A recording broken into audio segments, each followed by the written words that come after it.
চাচা, আমার 3 পুরুষের আমরা পার্লামেন্ট সদস্য। আপনি কি স্বতন্ত্র থেকে? আমি স্বতন্ত্র থেকে এমপি ছিলাম।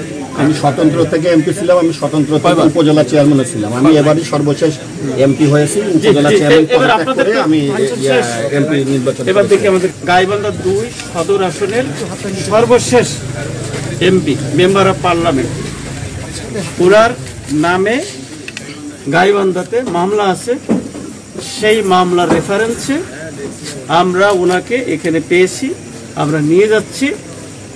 আমার দিনাজপুর সদর থানা কোতোয়ালি থানাতে থাকবে।